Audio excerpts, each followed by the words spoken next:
Modern. Modern. Modern. Modern. We're prepping for a voyage. Modern. The force of an old-fashioned equals whiskey mass times bitters acceleration. Why don't you make that a double? Modern bar cart. What's shaking, cocktail fans? Welcome to episode 106 of the Modern Bar Cart podcast. I'm your host, Modern Bar Cart CEO Eric Kozlik.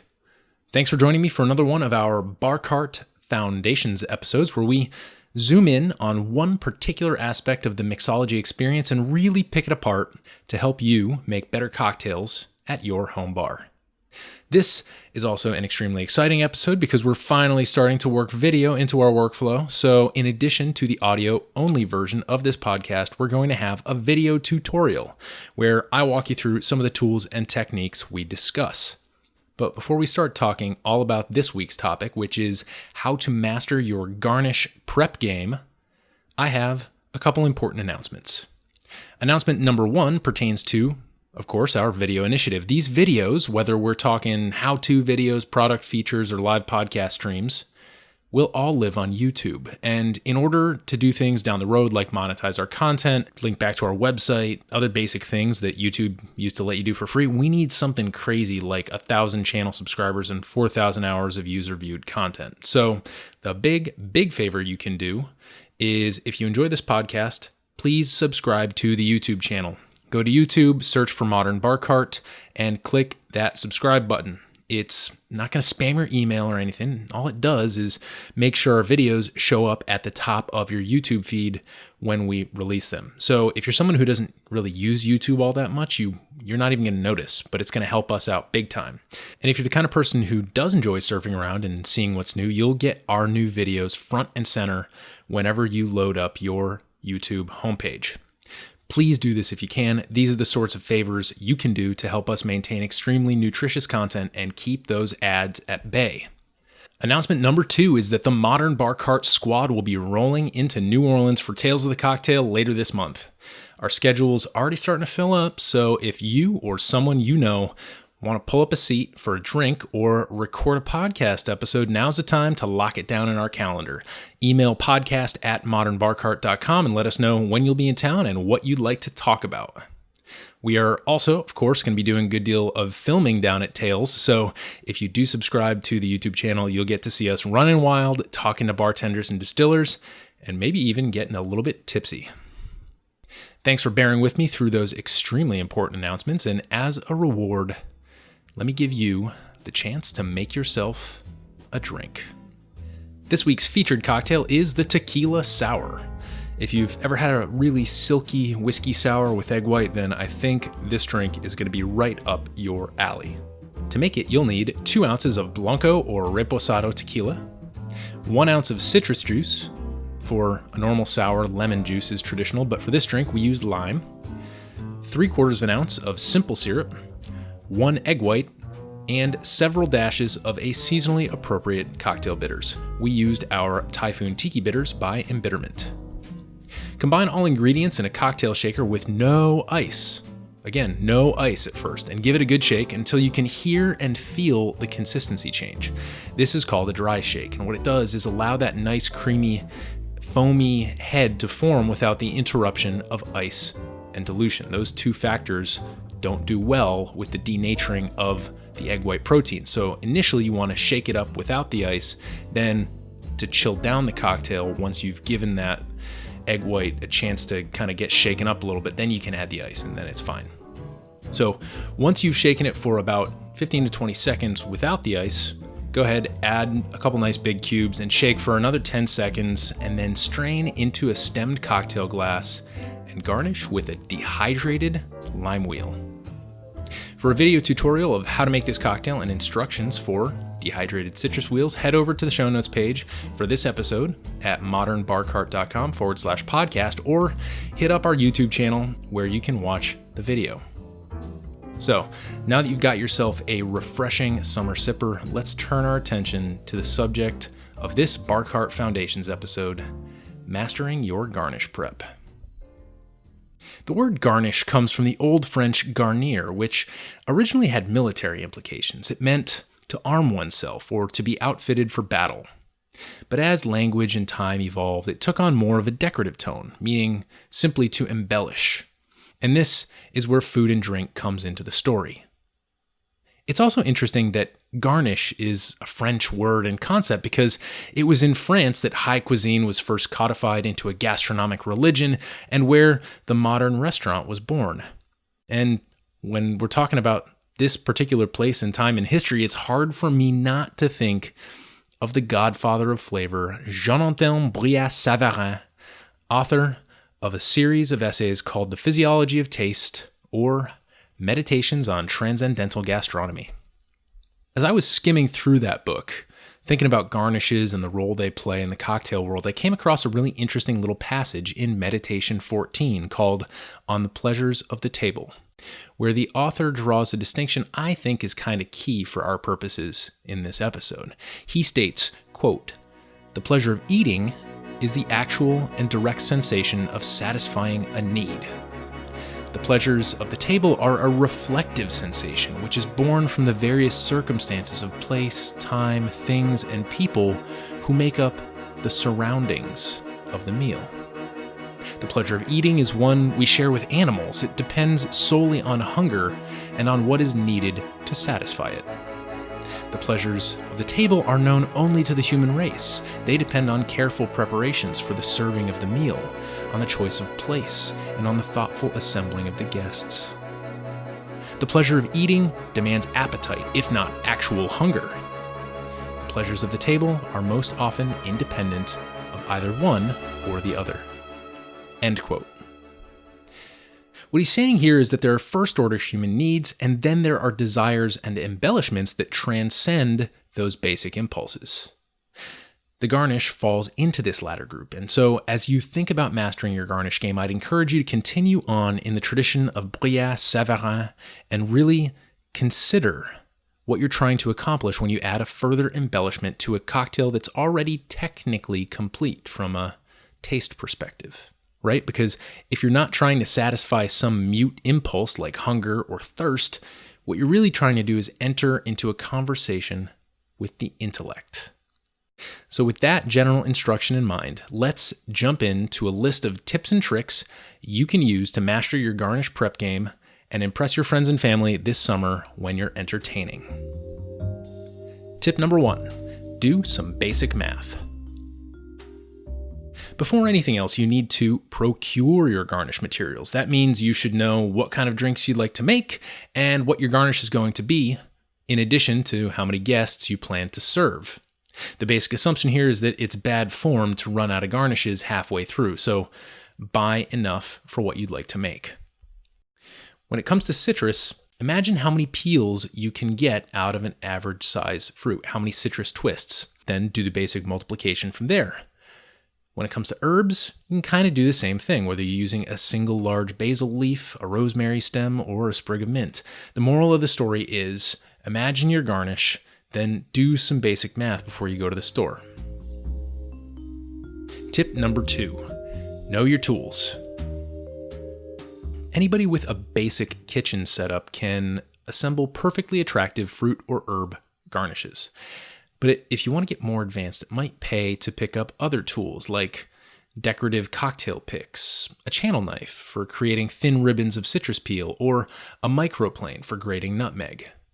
These things aren't expensive, but you usually need to have a plan in order to justify purchasing them, right? A channel knife is a fairly esoteric piece of equipment, so you need to know in advance if you're going to try and make something that requires it. This is another point in favor of planning out your menu before guests arrive. That way, you'll be sure to have the tools of the trade ready for action. Tip number 3, use the whole buffalo. When it comes to reducing waste during your garnish prep, it's important to know what can be repurposed for other uses. My favorite example of this type of sustainability is when processing citrus. If you're using the peel for your garnishes, don't forget to reserve the fruit for its juice, even if you don't need it right away. It's perfectly acceptable to put a peeled lemon, lime, or orange into a Ziploc bag in the fridge and come back to it later. In my experience, the juice does just fine as long as it has a healthy layer of that white pith to protect it. The same principle actually works in reverse. So if you're only planning on using the juice of your citrus, then why not peel it beforehand? This way you've got pre-prepped citrus twists, or you can create something called an oleosaccharum. This is basically a citrus oil-infused sugar, and you make it by sprinkling a healthy dose of granulated sugar over your citrus peels and allowing the mixture to sit covered overnight. Oleosaccharums are great in classic punch recipes, but you can also sub them in for simple syrup in your favorite cocktails. Tip number 4, don't sleep on pickles. That's right, you heard me, pickles. In my personal opinion, this is maybe one of my pet topics, I guess, pickled or savory garnishes are way too often overlooked in the cocktail world. Normally, when you think pickles, you think about maybe a pickleback shot or a Bloody Mary at most. But keep in mind that cucumbers aren't the only things one can pickle.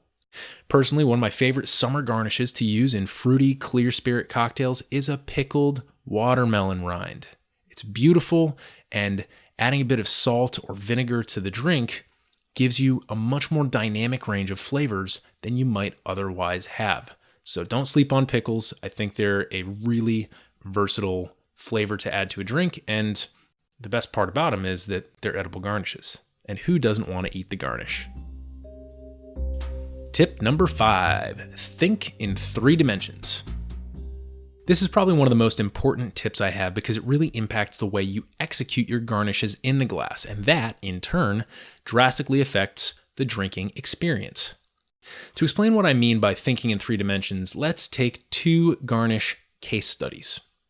The first involves a nice, thin ribbon of lime peel cut using a channel knife. At face value, it's just kind of a line, right? 2 dimensions. And as such, you can't really do much with this really slender channel knife cut lime ribbon. But if you were to take a metal straw and wind that peel around it so that it takes on a coiled spring-like form, you've got a much more interesting shape to drape over the side of your glass. And it also has some utility factors, right? You can kind of rest it in between one of those coils so it stays still as your guest drinks it. It's not just rolling around in the glass, getting in the way, getting your face wet. Another case study is using a thin ribbon of cucumber. Depending on the length of the slice and the size of the glass, there's a couple really interesting things you can do with this, right? Cucumber's a beautiful flavor you can pair with anything like a mojito to a gin cocktail like a gimlet or a Southside. It's very versatile. So if you're using a highball or a Collins glass, consider placing the peel flush against the inside of the glass before you add your ice and your liquid. This way, the drinker will see it and be able to enjoy the color contrast as they enjoy their drink. In essence, the more you can bring your garnish into a 3-dimensional space, the more interesting it will be. Tip number 6, think about spices, rims, and drizzles. Most of the time, people think about very flourishy garnishes, stuff that sticks out of the glass and really catches the eye, but sometimes a minimalist approach can be nice as well. A simple spiced or salted rim is a great way to nail your garnish game with a single ingredient, like Old Bay seasoning or sal de gusanos, which is a special Mexican salt I'll let you look up on your own. But if you're looking to execute a rim or a drizzle inside the glass on the surface of the drink, you need to think about surface tension. In other words, what's going to float and what won't, and when is that okay? Right? I could see in a clearish cocktail, maybe something light colored like an aviation, it's nice to have a dark colored brandied cherry sitting at the bottom of the glass. It's okay for that garnish to sink.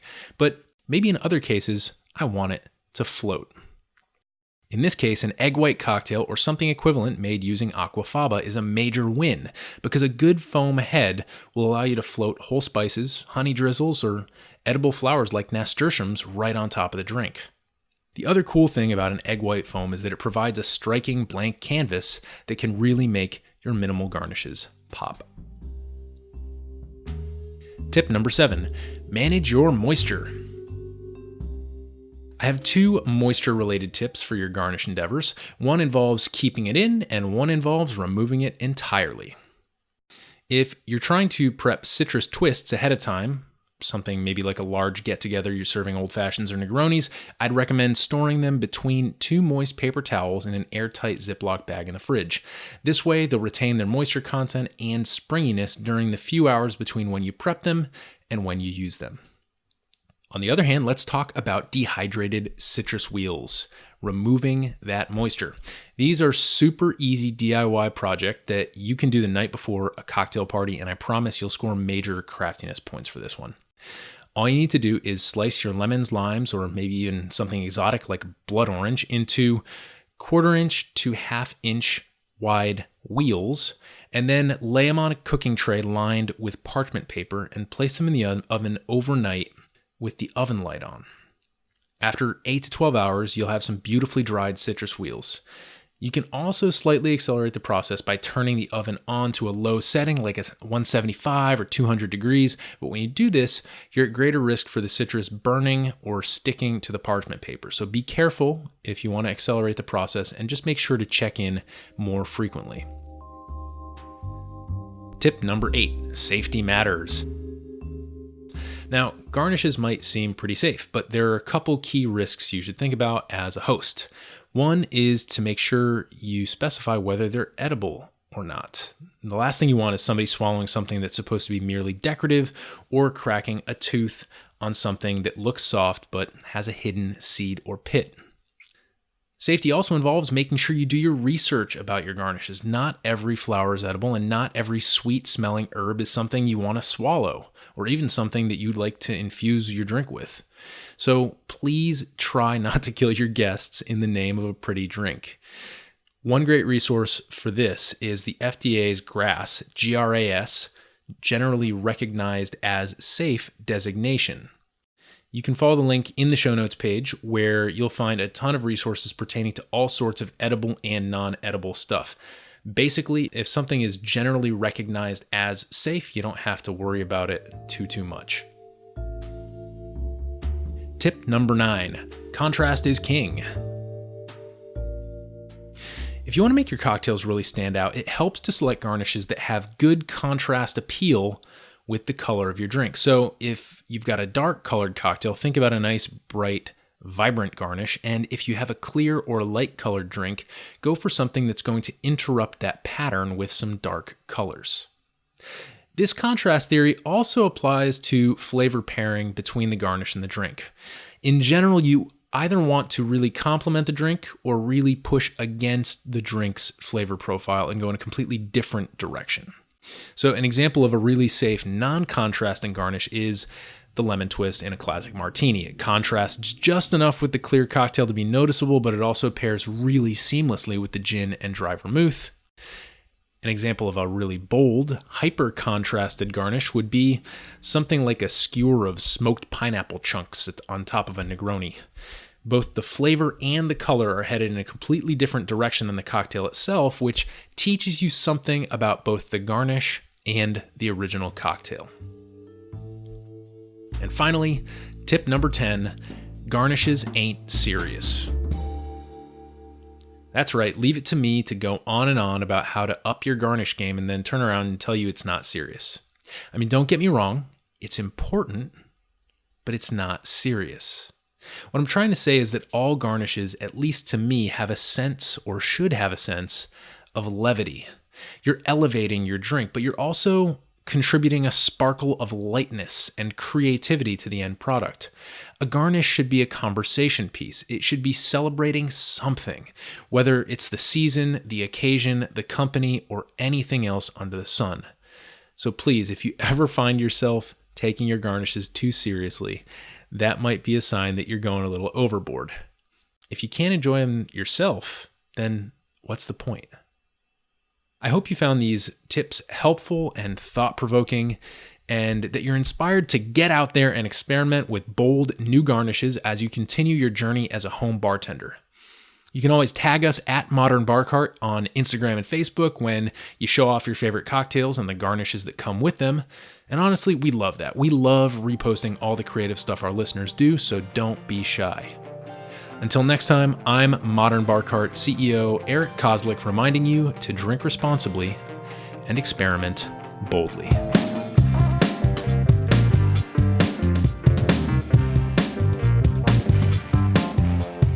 Hey everybody, thanks for listening. If you enjoyed this episode, there's two big things you can do for us here at Modern Bar Cart.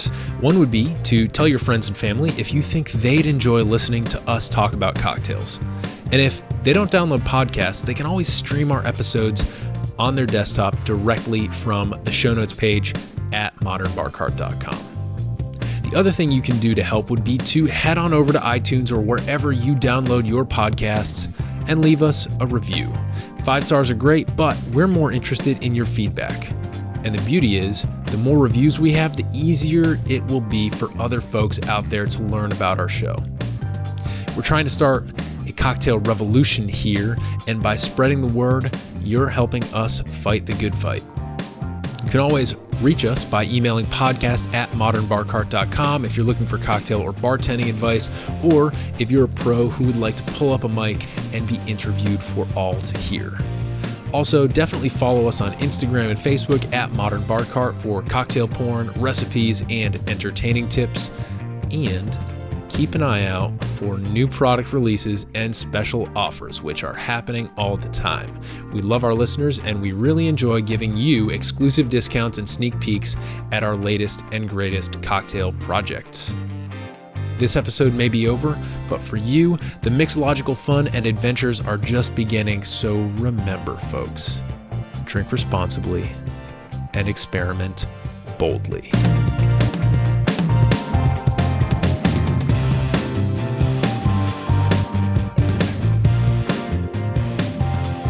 This episode was made possible with editing and production assistance by Samantha Reed, some existential thoughts on gastronomy by Jean-Antoine Brias-Savarin, and a little bit of garnish magic by yours truly.